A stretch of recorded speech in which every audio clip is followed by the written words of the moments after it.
Hello, everyone, and welcome back to the Monday English Podcast. My name is Tom. And I'm Lena. We are so happy you're here with us today. That's right. Here at the Monday English Podcast, our goal is simple. We want to help you learn English in a fun, supportive, and easy-to-understand way. No complicated grammar rules, just real, practical English that you can start using today. Exactly. We're here to be your friendly guides on your English learning journey. And today we have a really important topic. It's a question we get all the time from learners just like you. The question is this: why do I freeze in English conversations?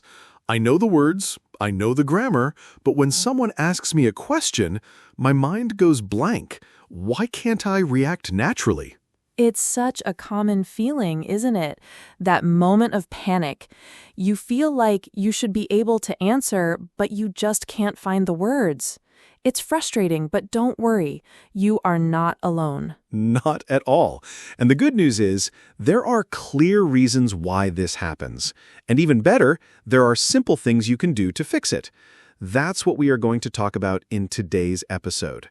We're going to break down the main reasons why you can't react naturally in English, and we'll give you practical tips and tricks to change that. By the end of this episode, you will understand the problem better and have a clear plan to improve. So, grab a cup of tea or coffee, get comfortable, and let's get started. And if you find this episode helpful, please remember to subscribe to our channel so you don't miss our future episodes. Let's begin. Okay, Tom, so let's start with what I think is the biggest number one reason why people freeze. It's something that almost every single language learner does, especially at the beginning. I think I know what you're talking about. Are you thinking about translation? Exactly, the translation habit. Thinking in your native language first and then trying to translate everything, word for word, into English inside your head before you speak. Right. It sounds like a logical thing to do. You have a thought in your language, and you want to say it in English, so you translate. But it's a trap. It's one of the slowest, most difficult ways to have a conversation. It really is. I remember when I was first learning another language, I went to a coffee shop. The person behind the counter asked me a simple question: "What can I get for you today?" In my head, a whole process started. Let me guess. First, you understood the question, then you formed the perfect answer in your native language, something like, "Hello, I would be very grateful if you could give me one medium-sized black coffee with no sugar, please." You are spot on. That's almost exactly what I thought. Then I started the translation process. Hello is hello. Okay, easy. I would be grateful. How do I say grateful? Is it grateful or thankful? And if you could give me, is it give me or provide me with? The grammar is different. By the time I was trying to build this perfect long sentence in my head, the person was just staring at me. And the silence gets longer and longer, and you start to panic. Yes. In the end, I just pointed and said, coffee, medium, black. It was so embarrassing because I knew the words, but my brain was just too slow because I was trying to translate this complex idea. That is the perfect example, Lena. The translation process has two huge problems. First, as you said, it's incredibly slow. Speaking and listening in a natural conversation happens very fast. You don't have time to be a translator in your own head. It feels like you're trying to do two jobs at once. First, be a translator, and second, be a speaker. It's too much work for your brain. Exactly. The second big problem is that languages don't work word for word. The grammar is different. The sentence structure is different. The way we express ideas is different.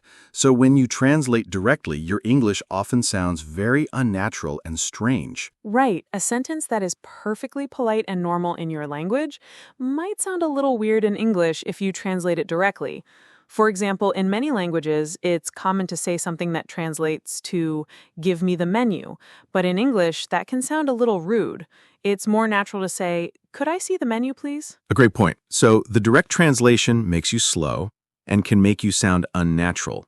This is a major reason why you can't react naturally. Your brain is too busy translating.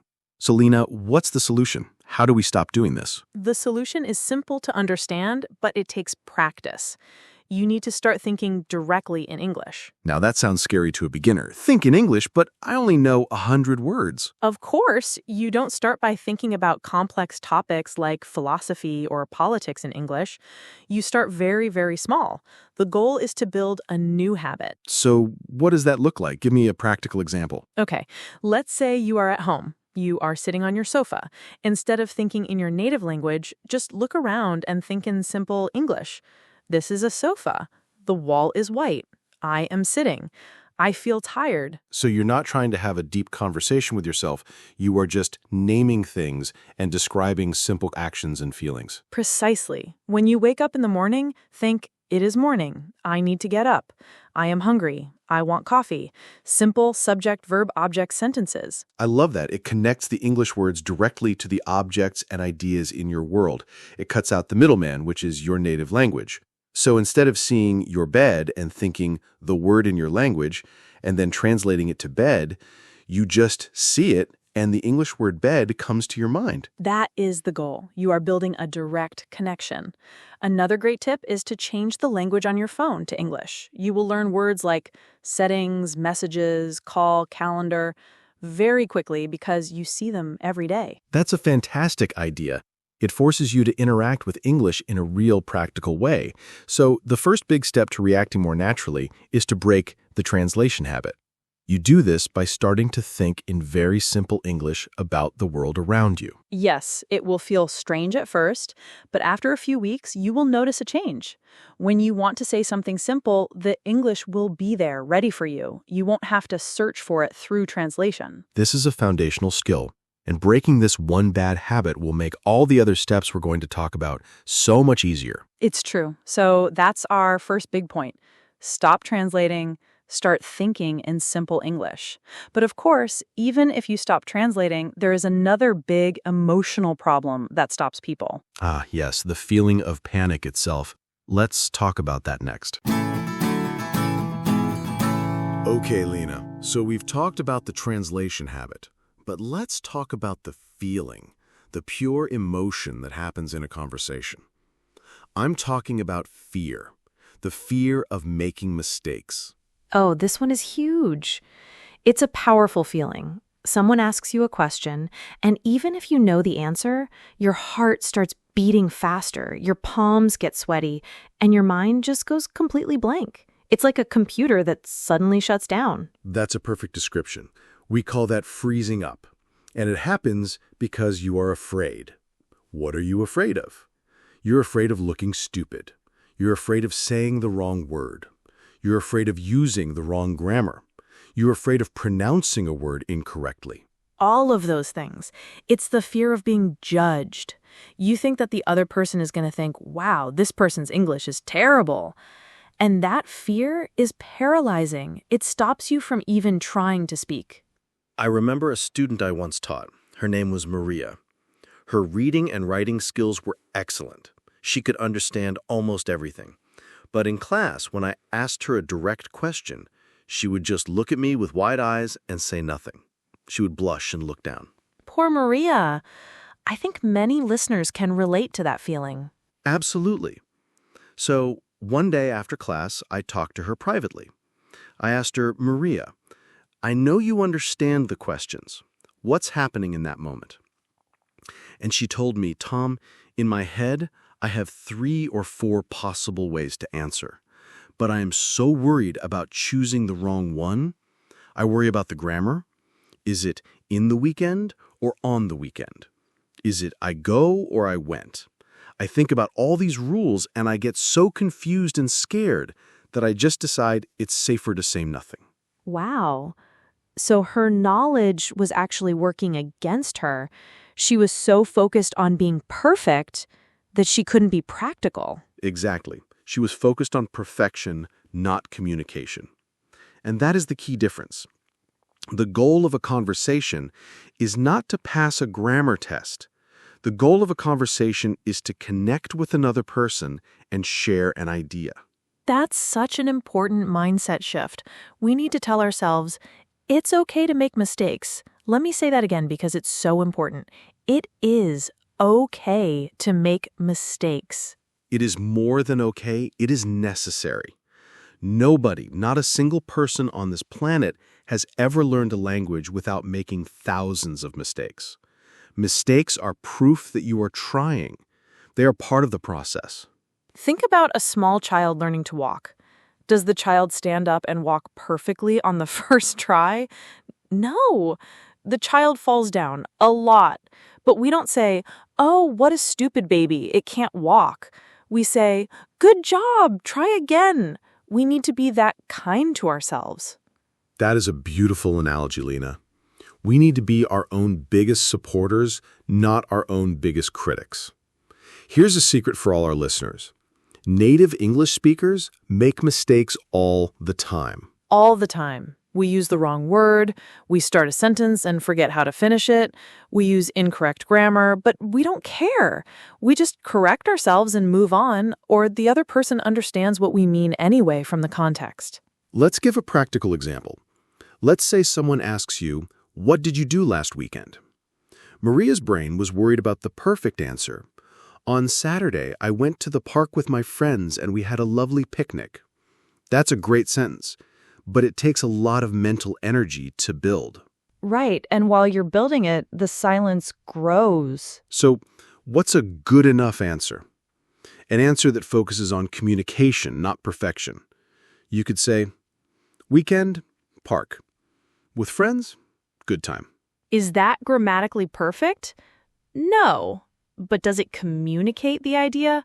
Yes, absolutely. The other person will understand you 100%.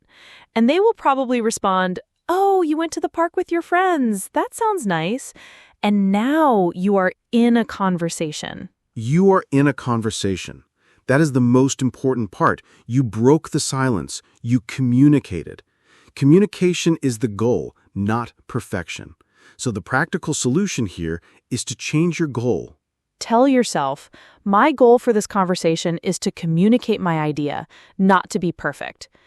Give yourself permission to be messy. Use simple words. Use short sentences. You can even use single words or gestures.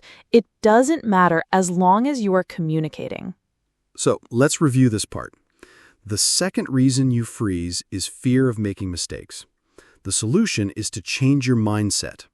Your goal is communication, not perfection. Accept that mistakes are a normal and necessary part of learning. Yes, be kind to yourself. Celebrate the fact that you are trying. An imperfect sentence that you say is 1,000,000 times better than a perfect sentence that stays in your head. So true. Once you start to let go of that fear, speaking becomes much lighter and easier. You're not carrying the heavy weight of perfection anymore.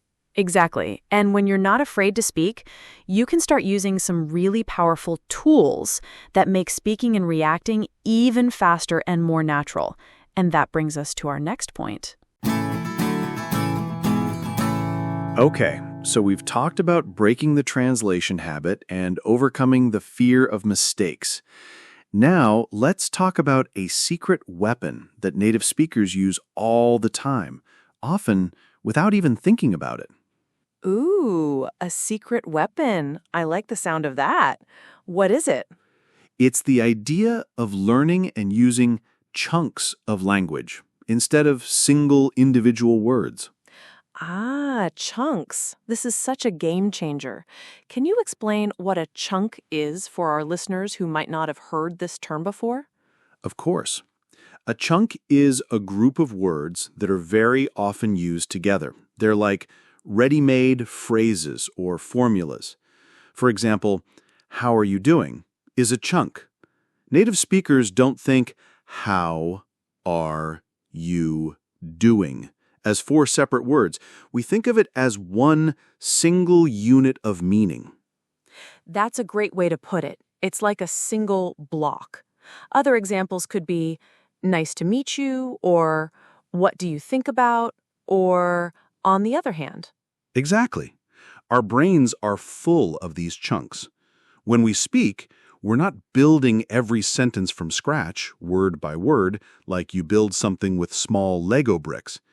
Instead, we're taking bigger, pre-built Lego pieces, the chunks, and just connecting them together. and that makes the whole process so much faster and more automatic. Let's go back to my coffee shop story. My brain was trying to build a sentence from tiny single-word bricks. I would like to have one coffee. It was slow and difficult. Right. But what if you had a ready-made chunk in your brain for ordering things? A chunk like, can I get a... That changes everything. Then the only thing my brain has to do is grab that chunk, can I get a, and then add the specific words at the end. Medium black coffee, please. Can I get a medium black coffee, please?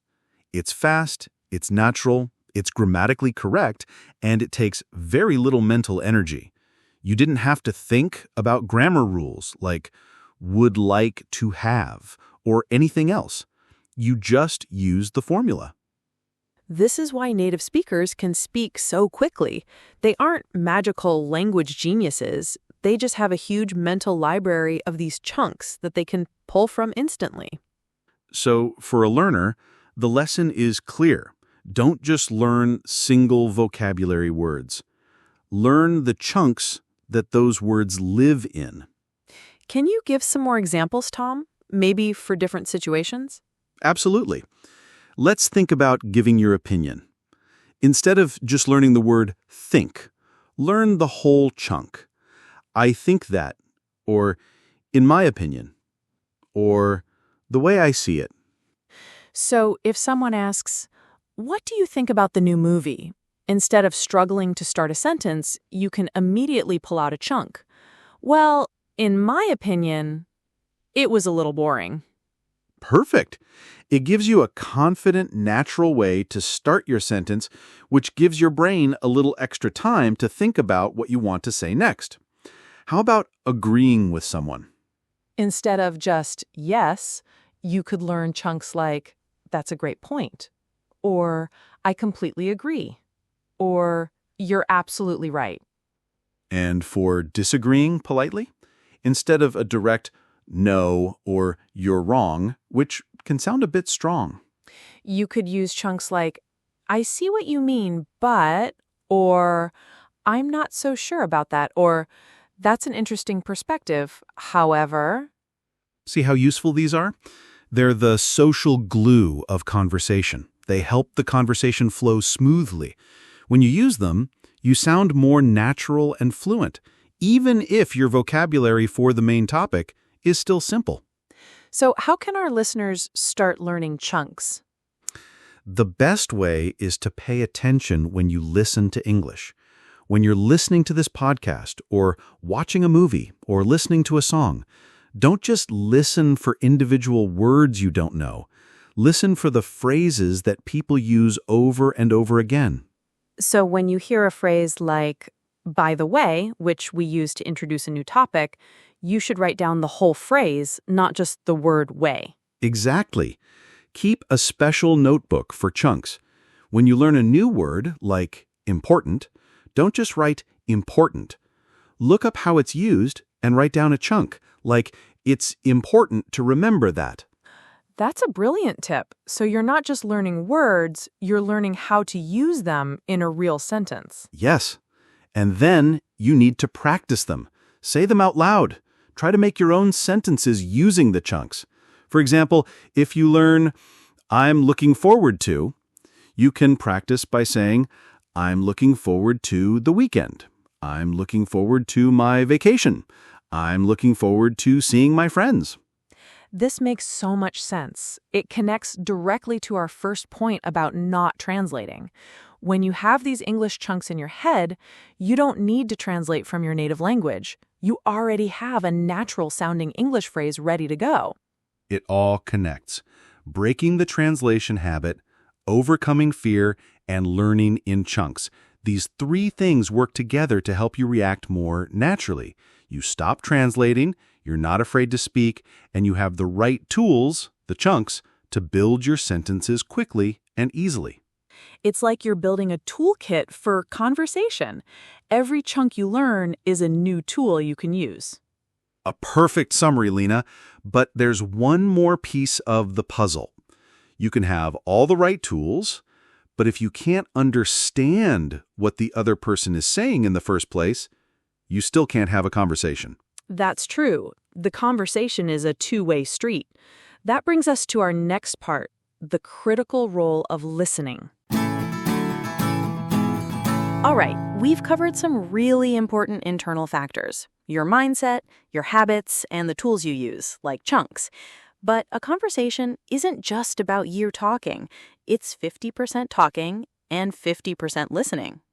And that 50% is so incredibly important. You can't react naturally if you don't understand what you are reacting to. Many learners focus so much on speaking practice that they forget that listening is the other half of the equation. I think it's because speaking feels more active. We feel like if we're not moving our mouths, we're not practicing. But that's not true at all. Listening is an active skill. We call it active listening. That's right. It's not just letting the sound of English enter your ears while you think about something else. It's about focusing and trying to understand the message. And this is often where a big problem happens for learners.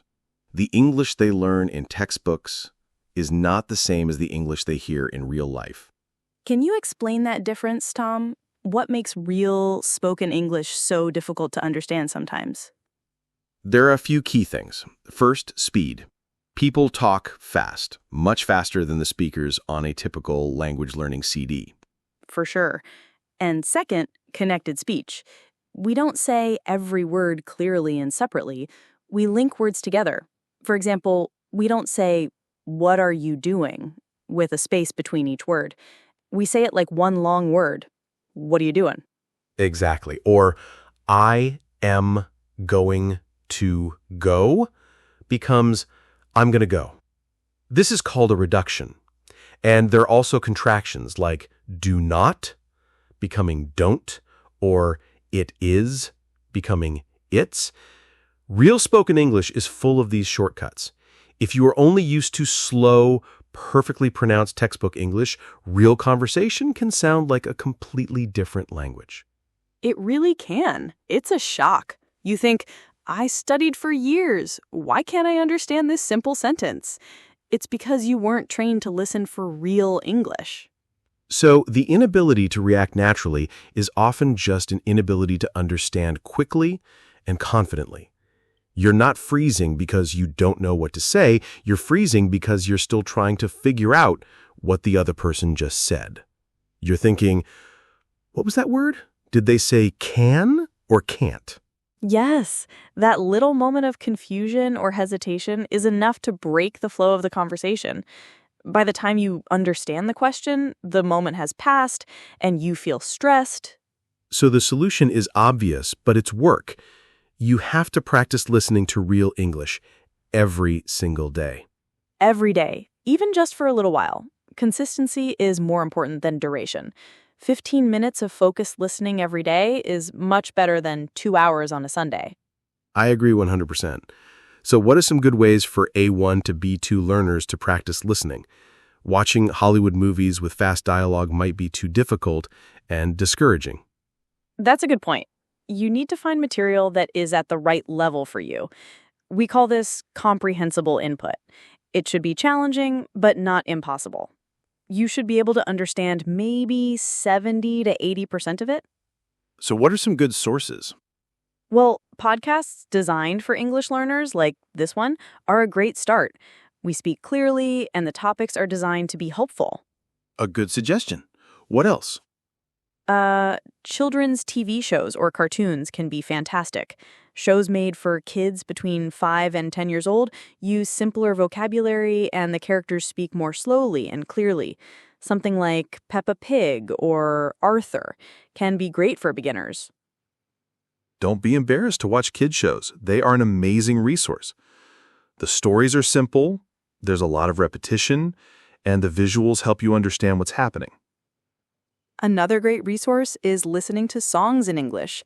Find a song you like, look up the lyrics, and then listen to the song while you read the lyrics. It helps you connect the written word to the spoken, sung sound. It's great for learning contractions and connected speech. Excellent idea. And what about a strategy for listening? Should you try to understand every single word? No, that's a mistake. Trying to understand every word will make you stressed. The goal is to understand the main idea. Who is talking? What are they talking about? What is their general feeling? Are they happy, sad, angry? So listen for the general meaning first. Don't pause and look up every word you don't know. That's for studying later. During the listening practice, just let the language flow over you and try to catch the main points. Exactly. The more you do this, the more your brain gets used to the rhythm, the sounds, and the speed of English. It's like tuning a radio. At first, it's just noise, but with practice, you start to hear the music clearly. What a great way to think about it. So, to react naturally, you must first be able to listen and understand naturally. And that only comes from consistent, daily practice with material that is right for your level. Yes, listening is not a passive skill. It's the foundation of conversation.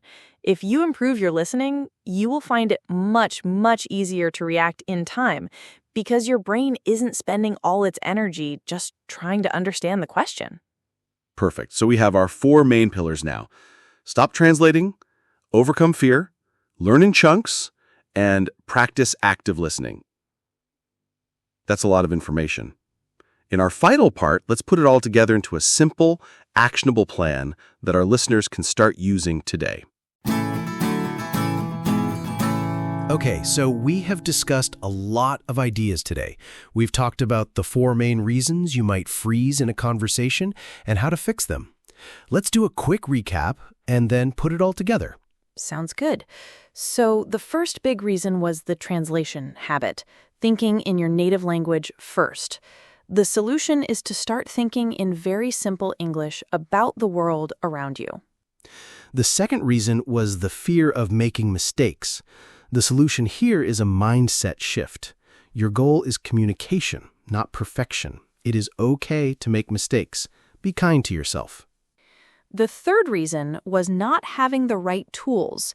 The solution is to learn language in chunks or ready-made phrases, not just single words. This makes you speak faster and more naturally. And the fourth reason was a lack of listening practice. You can't react if you don't understand.